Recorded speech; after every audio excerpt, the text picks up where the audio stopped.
Գյուրջան Կասկադ 60 ամիս փուլային վճարում բազմաթիվ առավելություններ։ Կրկնում եմ ամեն օր մենք ականատեսն ենք լինում իշխանությունների ուղղորդմամբ, սա արդեն կարող ենք փաստել, որ իշխանական падգամավորների իշխանության ամենաբարձր օղակներում գտնվող անձիկ ազգային ժողովում հայտարարությունների մակարդակով, իրենց ելույթների մակարդակով ուղղորդում են տարբեր պատկան մարմիններին, որպեսզի իրենց հաջող որոշումներ կայացվեն այն գերատեսչությունների կողմից, որով որ ազգային ժողովը այդ մարդկանց նշանակում է այս կամ այն պաշտոնի, եւ դրա ճակատագիրը արդեն պարզ է։ Նիկոլ Փաշինյանը ազգային ժողովում ինչ էր ասում։ Ասում էր, ես ձեզ կտանեմ ԱԱԾ պատվալները կլցնեմ։ Դրանից առաջ ինչ էր անում, SMS հաղորդագրություններ ուղարկում ԲԴԽ նախագահին հորդորելով, որ ինքը հրաժարականի դիմում ներկայացնի, դատարանները շրջափակելու դրվագը։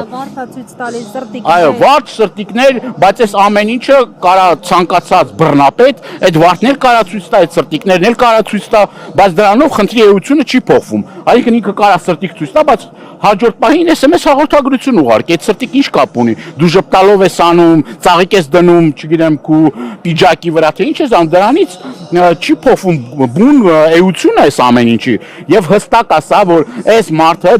նաև արդեն այս Էջմիածնում տեղի ունենալիք ընտրությունների նախաշեմին եւ համապետական ընտրությունների նախաշեմին ուզում է ազատվի բոլոր այն մարդկանցից, որոնք որ կարող են դիմադրություն ցույց տան, որոնք կարող են դժգոհել, որոնք կարող են ընտրությունների ժամանակ եթե բանը հասնի ընտրություններին, ուրեմն իրեն խանգարել եւ խանգարող մարդկանց ուղղակի մաքրում է։ Սա է։ Մենք տարբեր միջոցներով գիտեք, որ մեր падգամավորները, ընդդիմադիր падգամավորները, թե Եվրոնեստում արդեն իսկ մենք դրական ազդակներ ունենք, Եվրոնեստի հետ կապված նաև որոշ падգամավորներ արդեն հստակ գնահատական էին տալիս, մինչև այդ գնահատականները չկային, ես չեմ ասում սա մեծագույն հաջողություն է, բայց միջազգային հանրությանը ստիպելու որ ճնշում գործադրի այս իշխանությունների վրա։ Ժողովուրդը պետք է հաս չլինի այս իրավիճակի հետ եւ իր բողոքի ձայնը բարձրացնի ապօրինությունների հետ կապված։ Քաղաքական դաշտը կոնսոլիդացվում է, տարբեր քաղաքական մարդիկ հայտ են ներկայացնում եւ ես կարծում եմ համատեղ պայքարի արդյունքում հնարավոր կլինի ի վերջո այս ավտորիտար ռեժիմը, որ արդեն վերածվել է բռնապետական ռեժիմի, ի վերջո ստիպել այս իշխանություններին բոլոր օրինական միջոցներով, որպեսզի իշխանությունից իր հրաժարվի եւ ի վերջո Հայաստանում իրապես ժողովրդավարական իշխանություն լինի, իրապես այն իղձեր են ցանկությունները, որ կա մեր հասարակության մեջ, կատարվեն եւ իրականություն դառնան։ Սրանց իշխանության պարագայում հնարավոր չի մենք որևէ դրական ակնկալիք ունենանք եւ բավարար ապացույցներ կան այս տարիների ընթացքում, թե ինչպիսի ճնշումների է ենթարկում ընդդիմախոսներին, ընդդիմադիրներին, նաեւ ուզում եմ նաեւ շեշտել, որ վերջերս մի 2 օր առաջ Բյուրեղավանի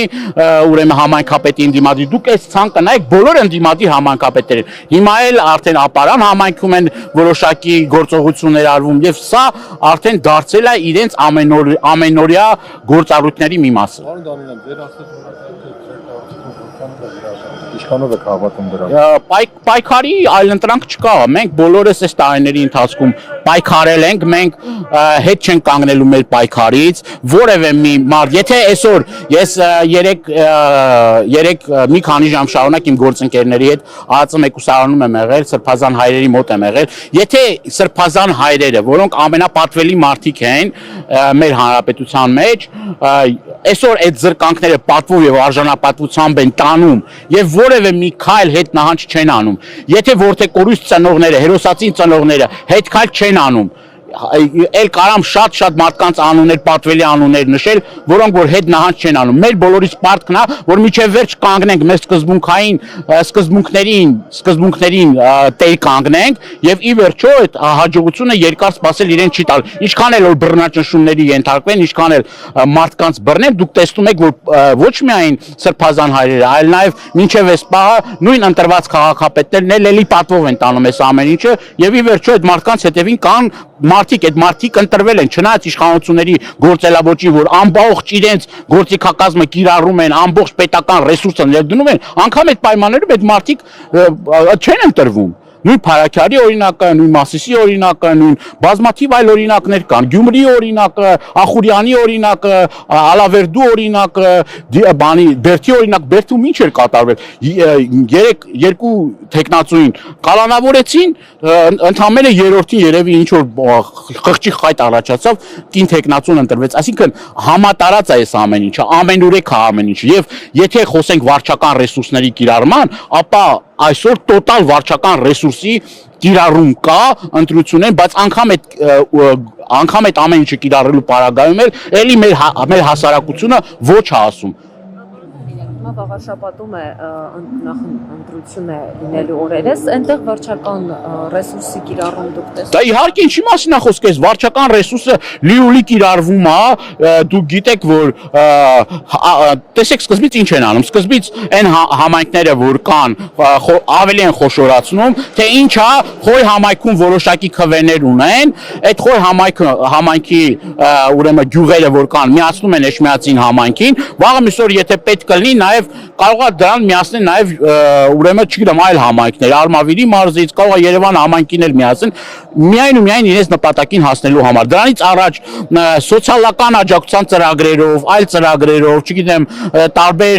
ինչ որ հիմի բարերարներ են դուրս գալիս, որ ընտրություններից առաջ սեղաններ են գցում, ինչ որ օգնության բաներ են անում, եւ այս բացի այդ էլ ամենակարևորը դա այն է, որ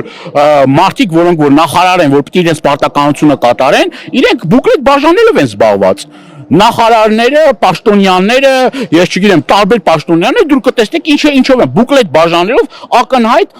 չգիտեմ, վարչական ռեսուրս է կիրառվում։ Սա ինչ է նշանակում։ Սա նշանակում է, որ իրենք